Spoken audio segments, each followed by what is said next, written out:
My name is Brian Lockyer. I'm a filmmaker and a photographer and a dad. I was diagnosed with OCD and depression when I was 14, but I started having symptoms when I was about 8 and started going to doctors when I was 9. And then at 29, I was diagnosed with also having type 2 bipolar. This is something a lot of people don't talk about. Even women don't talk about it because with postpartum. But it was a weird thing where I actually have harm OCD, which is, if people don't know, it's where you think of basically the worst thing imaginable that you could do to hurt somebody, and it crosses through your brain, and you start to think that you're going to do that, and that's what you become obsessed with. So throughout my life, things have been like that. I've been worried that I was going to hurt my parents or hurt younger. I have a lot of nieces and nephews, that I was going to do stuff like that, that I was going to hurt strangers, that I was going to, and you have panic attacks all day long. You don't leave the house for days on end, stuff like that, because you can't foresee yourself actually doing that stuff, but your brain is telling you that you want to. So it's a very frustrating disease. So after my daughter Claire was born, the third day she had to go back to the hospital because she had touch of a fever. I think she was like point 0.2 over, and because she was only 3 days old, they were like, oh well, let's keep her for 72 hours just in case. It was just because she was so young. Nothing came of it. But on the second day she was in the hospital, for whatever reason, I had this thought that, oh, I don't care that she's sick. Like, why am I even here? I don't care that she's sick. Even though, I mean, it was insane how much I cared. I couldn't sleep, couldn't do anything. But my brain instantly took that thought and went to, oh, not only do you not care, you actively want to hurt her. And that was it. It just, off to the races then. My brain was just, so for a month, I had anywhere from 10 to 15 panic attacks a day. I couldn't be alone with her. My parents had to come and stay with us because I couldn't function. I literally couldn't function for the first month of my life, or of her life, sorry. I lost, and I was in better shape then. I lost a good 15 pounds in 3.5 weeks. And I was trying to eat. It just, nothing. It was literally like, I wouldn't wish that month on my worst enemy. And of course, to this day, I mean, it's so sad that I don't really have good memories of Clara's first month alive because I was all in here, right? Like I couldn't spend time alone with her. It was brutal.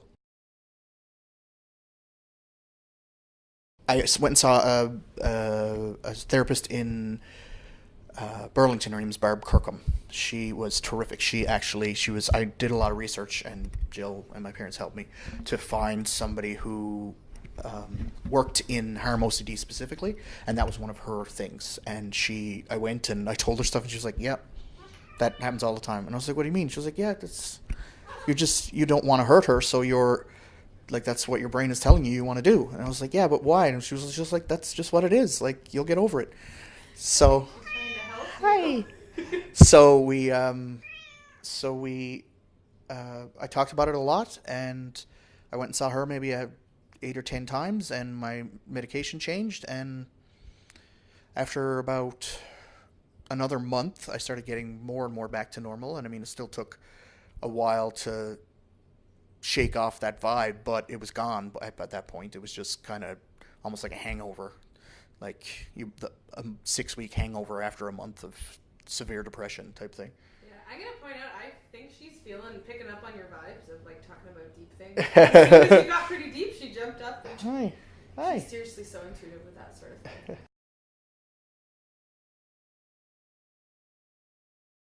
I found out about this. It's unbelievable, and apparently it works. I couldn't do it personally, but apparently it's a technique that someone with harm OCD, the thing that they're most concerned with at the time, they should actually push themselves to put themselves in that situation so that they realize they won't do it.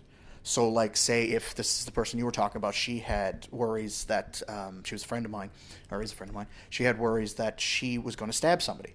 Her and her family, people in her family, her fiance at the time, they're married now, stuff like that. And she was obsessed with it.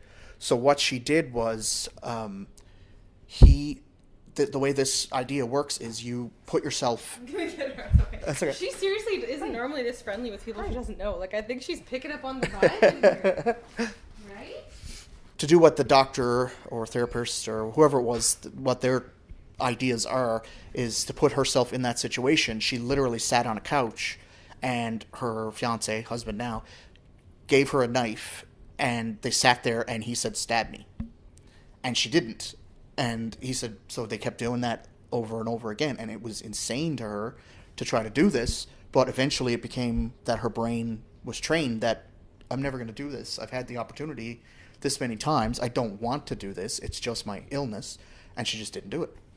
And that's this technique, which you can look it up. I can't remember. There's a few doctors that, I believe they're European, that they came up with this. And apparently it works. They've never had a patient they told to do it that they did what they did, because they're not, the patients don't want to do what they're thinking. So they wouldn't say, like, go hang your baby off a roof. And, well, they wouldn't do that anyway, but you know what I mean? Stand near a roof.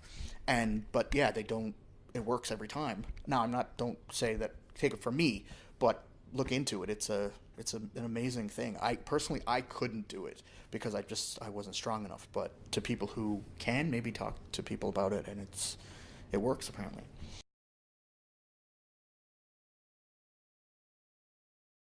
The first psychiatrist that I had that really connected with me was named Dr. Pratt in Newfoundland. I'm from Newfoundland originally.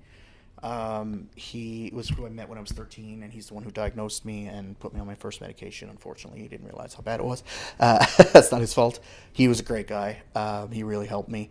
My family, of course. I mean, I have so much support from my family. Everybody. My sister also has OCD, different version, different things, but same thing. But I have so much support from my family. It's amazing. My girlfriend Jill gives me a lot of support. But yeah, I mean, it's just been it's been 35 now, so this stuff started when I was about 7 or 8, so it's been like 27 years. So you just kind of get used to and hope for the bad days aren't too many. That's basically what you do.